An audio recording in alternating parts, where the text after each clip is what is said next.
자, 안녕하십니까. 삐대보자 김과장입니다. 2023년 12월 12일 경제 정보에 대해서 기업 중심으로 안내해 드리도록 하겠습니다. 첫 번째 이슈를 한번 살펴보도록 하겠습니다. 국내 기업 이슈고요. 국내 기업 이슈가 어떤 게 있는지 한번 보겠습니다. 자, 쿠팡이 지금 탈쿠팡을 1년 했는 CJ가 로켓 배송에 맞불까지 놓은 상태입니다. 그래서 제일제당 자사몰에 다음날 바로 배송을 하는 것을 도입하겠다. 하반기가 매출이 작년보다 증가할 것으로 보여집니다. 그래서 쿠팡 철수에도 독자 생존에 대한 자신감을 보여주고 있다. 자, 이 쿠팡을 벗어나서도 CJ 제일제당이 별다른 타격을 입지 않았다라고 얘기를 하고 있거든요. 그래서 쿠팡의 로켓 배송과 비슷한 효과를 낼 수 있는 서비스도 독자 생존의 속도를 더 내는 모습을 보여주고 있고, 자, 햇반 비비고 국물 요리 이런 것들만 이제 배송을 하다가 이제 전 제품으로 확대를 하겠다. 그리고 회원비도 낮추겠다. 이렇게 얘기를 하고 있죠. 자, 누적 회원은 350만 명을 넘어섰고요. 내년 1월 말에는 내일 도착 서비스, 내년 1월 말 이제 한 달 정도 남았죠. 내일 도착 서비스 쿠팡으로 치면 로켓 배송이죠. 그런 것을 똑같이 하겠다. 이렇게 얘기를 하고 있습니다. 그래서 이제 쿠팡과 좋지 못한 관계로 탈쿠팡을 진행했음에도 불구하고 많은 어떤 우려에 좋은 성적을 내고 있다. 자, 하지만 이 부분이 중요하죠. 하지만 소비자들이 외식 소비를 줄이면서 7월부터는 가공식품을 중심으로 판매량이 회복세에 접어들었다. 그렇기 때문에 사람들이 집밥을 선택했고, 그렇기 때문에 현재 이런 나름 나쁘지 않은 어떤 매출이 발생했을 수도 있다라고 약간 비판적인 사고도 중요합니다. 그래서 첫 번째, 이 뉴스를 보면서 느낀 거는 이 제일제당이라는 이 CJ 제일제당 회사가 이 쿠팡, 탈쿠팡에서 성공적인 모습을 보였으나, 하지만 이런 외식 소비에 대한 어떤 반사이익 이런 것들에 대한 어떤 효과도 있지 않았나, 이런 뉴스 기사였습니다. 자, 모두 투어. 두 번째, 모두 투어. 내년 흑자 폭을 더 키울 것이다. 자, 흑자 폭이 흑자로 저는 된 것 같습니다. 이 모두 투어가. 그래서 최근에 주가가 14만 아니죠. 14,850원에서 15,640원으로 변경됐고, 영업이익이 197억으로 흑자 전환에 대한 기대가 지금 뚜렷이 나타나 있다. 그리고 대리점을 확대하겠다. 이렇게 나오고 있죠. 저는 뉴스를 보면서 좋은 점과 나쁜 점을 좀 동시에 보려고 합니다. 자, 엔데믹 등의 호재로 연간, 자, 팬데믹이 아닌 반대 엔데믹이죠. 연간 영업이익의 흑자 전환이 확실시됐다. 모두 투어가 확실시됐다. 그래서 더 키우겠다. 목표를 제시했다. 이까지는 좋죠. 자, 어떻게 흑자가 됐는지 한번 살펴보도록 하겠습니다. 자, 모두 투어는 올해 일본, 동남아, 특히 일본은 엔화가 좀 약했죠. 그러다 보니까 많이 간 것 같고요. 동남아는 원래 인기가 있는, 한국인한테 인기가 있는 정보 도시죠. 자, 한국 여행객이 급증했다. 그렇기 때문에 흑자를 냈다. 그리고 모두 투어는 어떻게 했는지 한번 볼게요. 모두 시그니처 상품을 만들었다. 이 모두 시그니처 상품은 뭐냐? 2019년에는 시그니처 상품이 전체 여행이 20%였는데 올해는 30%, 10%가량 올랐다 이거죠. 이게 결론적으로 이득을 발생시켰다. 이게 이제 뭐냐면 결론적으로 이 숙소를 4.5점 이래 5성, 4성, 5성의 호텔을 택해 프리미엄 여행을 선호하는 소비자를 집중적으로 타겟팅을 해서 그 부분에 핵심적으로 공략을 했고, 특히나 이제 이런 노팁, 노옵션 이런 것들을 구성한 알뜰 패키지 안에 이런 프리미엄 서비스를 넣은 것 같습니다. 그래서 올해는 30%까지 올렸다. 여행사들은 옛날에 그 어떤 투어 안에 상품 투어 이런 것들로 사실은 돈 좀 버는 그런 것도 있거든요. 근데 이제 그런 것들 없앴다. 자, 영업본부는 현재 470여 개인 모두 투어 전담 대리점을 내년 500개 이상으로 확대하겠다. 다 좋습니다. 다 좋습니다만 이 엔화가 이제 지금 여러분 아시겠지만 조금 올라가고 있죠. 제로 금리, 마이너스 금리가 이제 끝나는 시그널을 지금 보내고 있는 시점에서 만약에 엔화가 올라간다면 지금 여기서 일본에 대한 수요가 좀 떨어지지 않을까라고 저는 개인적으로 생각이 들고, 이렇게 투자를 많이 확대를 하는데 성공한다면 당연히 영업이익이 엄청나게 늘어나겠지만 반대의 상황이면 투자한 것만큼의 어떤 적자가 예상이 된다. 이 두 가지를 잘 저울질을 해야 되지 않을까라는 생각이 듭니다. 자, 다음 뉴스는 네이버 지도.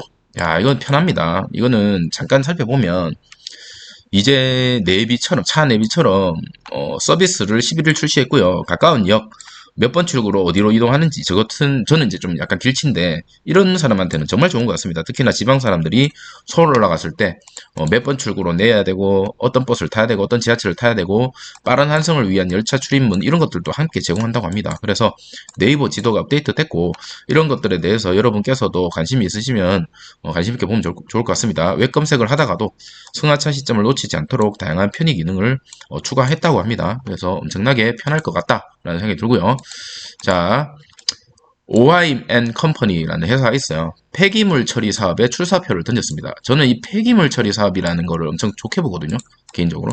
미래 각광산업이라고 봅니다. 자, 한번 뉴스를 볼게요. 코스닥 시장에 상장되어 있는 오하임 앤 컴퍼니는 지금 어떤 이 유기성 폐기물 처리 사업 진출을 위해서 업무 협약을 체결했다고 합니다. 11일 날. 자, 이 회사는 음식물 처리기 사업에 본격 진출 예정. 요즘 가정에마다 음식물 이렇게 갈아서 버리는 그런 가정도 많거든요. 네, 그런 것 같습니다. 자, 내년 상반기에 음식물 처리기 브랜드 출시. 그리고 나서 하수 슬러지, 가축 분뇨 이런 것들에 대해서 더 갈 거고, 해외 공동사업 진출도 진행할 계획이다라고 합니다. 제 개인적으로 좀 좋게 보여지네요. 이 종목 한번 나중에 한번 보도록 하겠습니다. 미생물을 활용, 해저류까지 분해할 수 있는 기술력을 갖췄다. 기술력도 갖췄다라는 거죠. 미래산업도 좋고 기술력도 갖췄다. 국내 음식물 처리기 시장은 1조 원 규모, 점점 커지고 있다는 거죠. 국내 유기성 폐기물 처리 시장은 2조 8천억, 세계적으로 66조. 자, 66조라는 거죠. 세계적인 시장이. 앞으로도 좀 더 성장하지 않을까 이런 생각이 듭니다. 자, 이번에는 이런 농심에 대한 뉴스가 떴습니다. 신라면 더 레드 큰 사발을 선보인다고 11일날 발표했고, 이거 출시 4개월 만에 2천만 봉지가 팔려서 이 인기를 이어가겠다라고 한 것 같습니다. 뭐 맛은 조금 더 매운 것 같고요. 자, 시장조사 업체 닐스 IQ 코리아에 따르면 신라면 더 레드는 지난 3분기에 봉지라면 매출 상위 10위 안에 올랐다. 신제품이 하나 나왔다. 이렇게 보시면 됩니다. 농심은 계속적으로 좀 잘 가고 있는 것 같습니다. 라면 같은 거 잘 팔리는 것 같네요. 자, 오늘 특징 뉴스죠, 이거. LIG 넥스원. 어제 상한가 갔어요, 상한가. 그래서 오늘 아무래도 단타 물량이 좀 모여지지 않을까라고 저는 개인적으로 생각이 드는데, 오늘 근데 공모주가 하나 있죠. 그래서 그 공모주의 어떤 물량이 쏠리기 때문에 이게 어떻게 움직이는지 한번 또 봐야 될 것 같은데, 증권사는 더 간다, 이렇게 얘기를 하고 있고, 내용을 한번 볼게요. 자, LIG 넥스원 주가가 미국의 로봇 업체 고스트 로보틱스를 인수하면서 상한가 갔어요. 근데 이 회사는 뭐냐? 미국의 사적 보행 로봇 개발 업체인 고스트 로보틱스를 합니다. 이걸 인수한답니다. 상한가 갈만한 것 같습니다.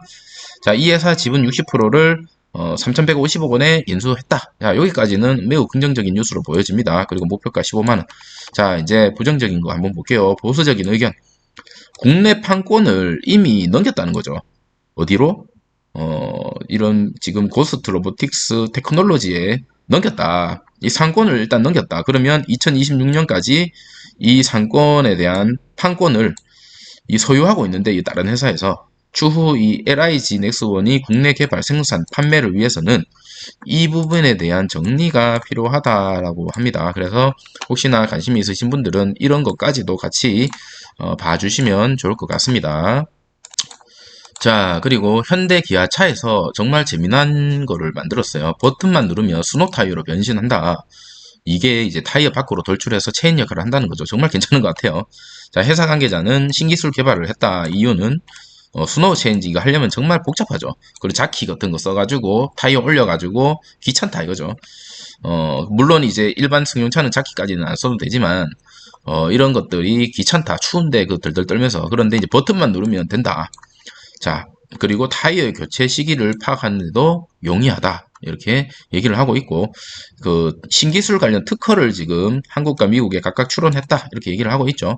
정말 좋은 기술인 것 같습니다만, 지금 국내에서 개인적으로 저는 여기 지금 대구 지방이다 보니까 눈을 거의 볼 수는 없어요. 근데 강원도나 눈을 많이 내리는 지역에서는 정말 괜찮은 것 같습니다. 충청도, 대전, 뭐 강원도, 서울권에서는 정말 괜찮은 어떤 개념을 해갖고 좋은 기술이지 않을까라는 생각이 듭니다. 자, 국내 자동차 기업 응원합니다. 자, 2차 전지주 관련 뉴스 빠르게 살펴보도록 하겠습니다. 자, 2차 전지주, 특히나 이제 최근에 바이든보다 어떤 지금 트럼프에 관한 우세력이 높다 보니까 이 트럼프가 지금 IRA 관련해서 다시 한번 얘기를 하고 있어요. 내용이 뭐냐면 중국에 대한 어떤 그런 제재를 좀 가할 것 같습니다. 그래서 한중 배터리 기업 국내 합작 투자를 이렇게 지금 진행 중인데 이 중국 기업에 대한 이 비율을 낮추지 않는다면 지분율을 25% 넘는 합작사를 해외 우려 집단, 그러니까 쉽게 얘기해서 이게 25%가 넘는 회사를 보고 해외 우려 집단으로 지정한답니다. 지정하면 어떻게 되느냐?